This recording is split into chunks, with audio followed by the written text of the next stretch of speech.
Bismillahirrahmanirrahim. Assalamualaikum warahmatullahi wabarakatuh. Salam Simple Oak. Manakala seorang hamba Allah diuji oleh Allah, maka mula-mula ia akan melepaskan dirinya dari ujian atau cobaan yang menyusahkannya itu.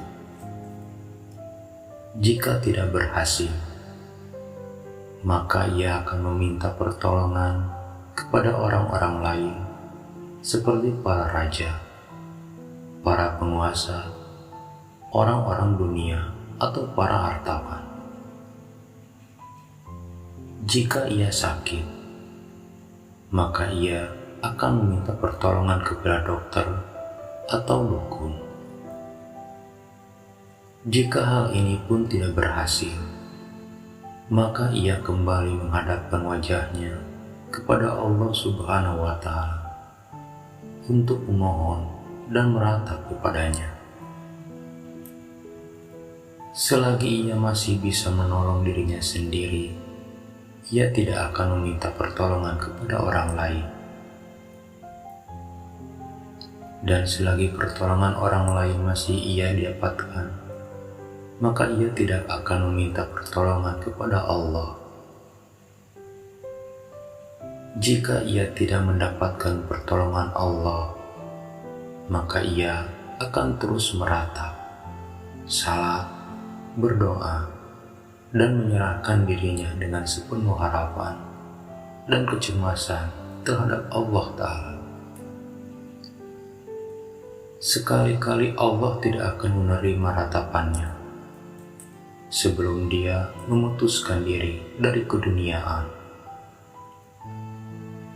Setelah ia terlepas dari hal-hal keduniaan, maka akan tampaklah ketentuan dan keputusan Allah pada orang itu, dan lepaslah ia dari hal-hal keduniaan. Selanjutnya, hanya ruh sajalah yang tinggal padanya. Dalam peringkat ini, yang tampak olehnya hanyalah kerja atau perbuatan Allah, dan tertanamlah di dalam hatinya kepercayaan yang sesungguhnya tentang tauhid keesaan Allah. Pada hakikatnya, tidak ada pelaku atau penggerak atau yang mendiamkan kecuali Allah saja. Tidak ada kebaikan dan tidak ada keburukan, tidak ada kerugian dan tidak ada keuntungan, tidak ada faedah dan tidak pula ada anugerah, tidak terbuka dan tidak pula tertutup, tidak mati dan tidak hidup, tidak kaya dan tidak pula apa-apa, melainkan semuanya di tangan Allah.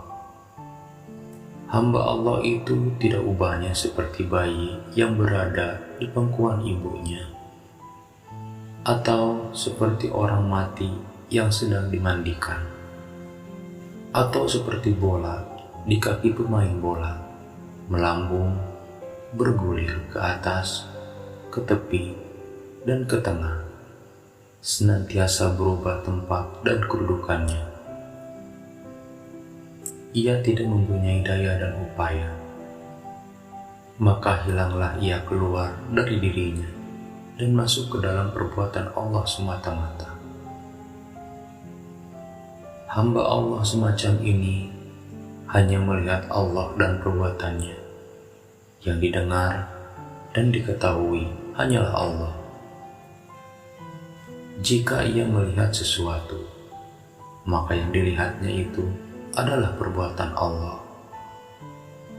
Jika ia mendengar atau mengetahui sesuatu, maka yang didengar dan diketahuinya itu hanyalah firman Allah. Dan jika ia mengetahui sesuatu, maka ia mengetahuinya itu melalui pengetahuan Allah. Ia akan diberikan anugerah oleh Allah. Beruntunglah ia karena dekat dengan Allah.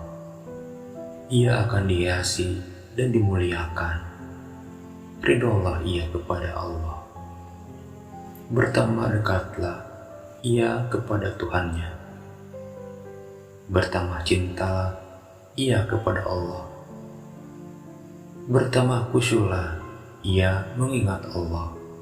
Bersemayamlah ia di dalam Allah. Allah akan memimpinnya dan menghiasinya dengan kekayaan cahaya ilmu Allah. Maka terbukalah tabir yang menghalanginya dari rahasia-rahasia Allah yang Maha Agung. Ia hanya mendengar dan mengingat Allah yang Maha Tinggi. Maka ia senantiasa bersyukur dan salah di hadapan Allah Subhanahu wa Ta'ala. Sekianlah, semoga bermanfaat.